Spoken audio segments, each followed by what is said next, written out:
Lauren's third cab. Many engines on the island of New Florida only have one cab.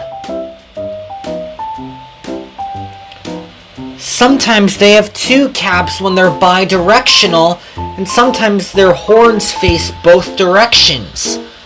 But steam locomotives only have one cab because it's easier to maintain than double cab locomotives. And that is why they're really useful indeed.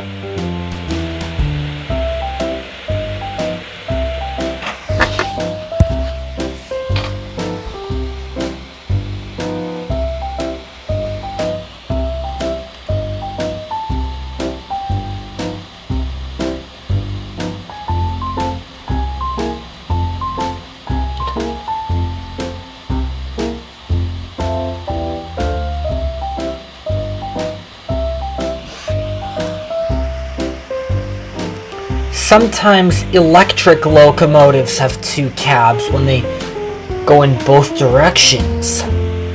But single cab locomotives are easier to maintain and they're cheap. But double cab locomotives are very expensive. Women's and men's steam locomotives have one cab each too, because they're really useful. Mr. Cakester had a special job for Lauren.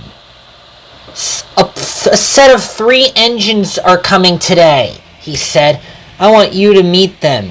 They're new, he said. Sounds good, sir, Lauren said.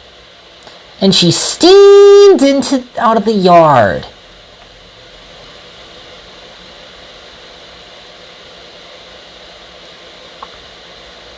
She delivered a load of slate for a building project, and then around the corner came 3 new engines.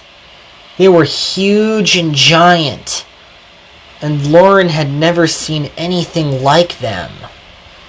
They came into the crossing circuit, and they steamed over.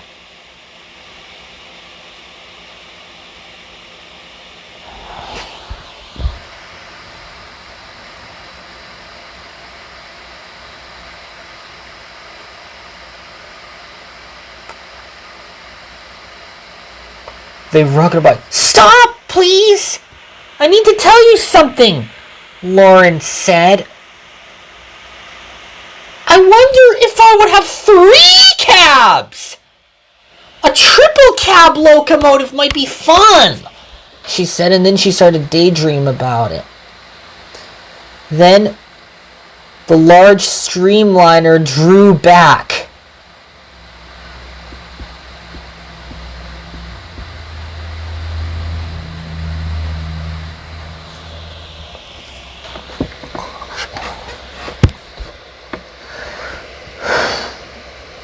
It was very large.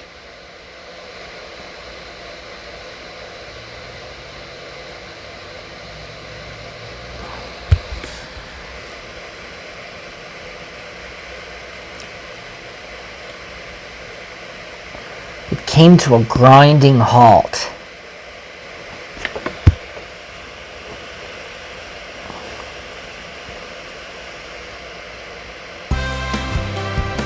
My name is Sophie, she said. And I'm Amara, said the streamliner. How's it going? She said. Meg was in the middle. And we're glad you're here, they said.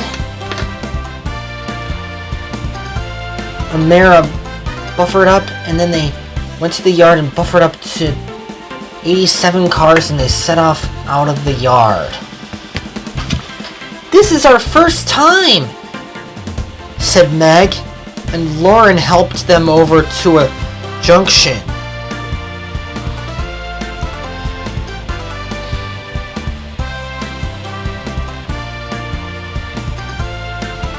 They came to a stop,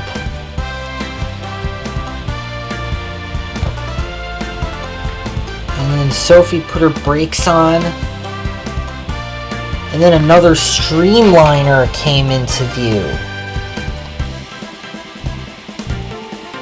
It was the Hiawatha.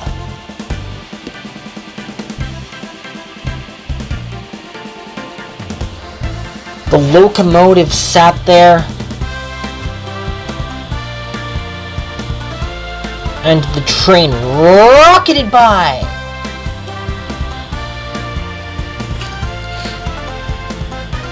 And Lauren steamed off to help with her friends.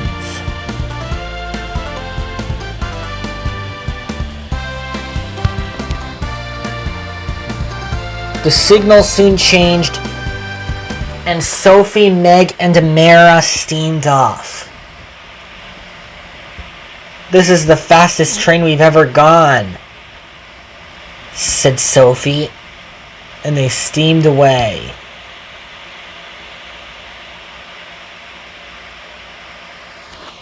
They passed through a station on their way to Oakwood. Then there was trouble.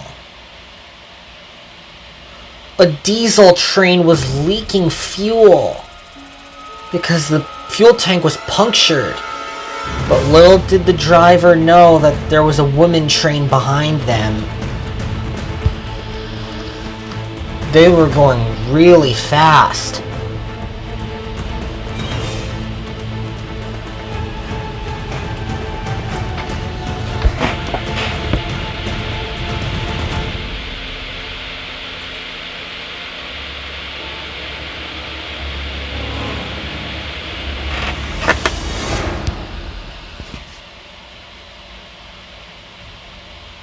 Sophie's driver slammed the brakes on. She braked so hard, then it was too late.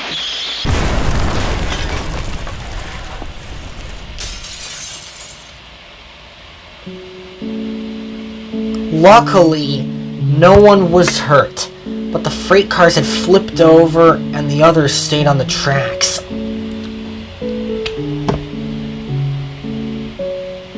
"I'm sorry about that," moaned Sophie. Just then, a steam locomotive brought the diesel locomotive over to the railworks to get a new tank.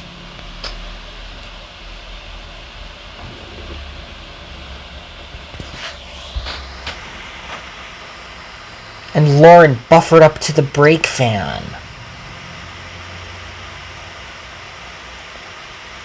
And she puffed with all of her might. Her wheels slipped and her axles ached. And she kept on puffing. The freight car started to flip back upright. One after another, while they bounced on the ties. As they went upright, the wagons went up, and so did the 3 locomotives.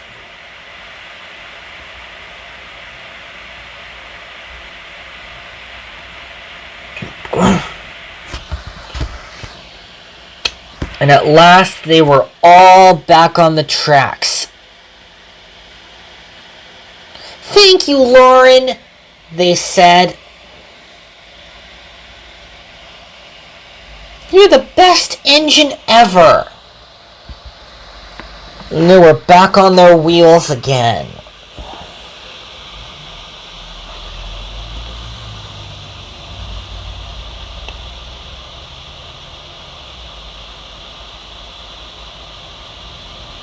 Mr. Cakester was very impressed. "Good job saving the trains," he said. "You are really useful, Lauren." "Thank you, sir," she said. "Even though you don't have 3 cabs, you're the best."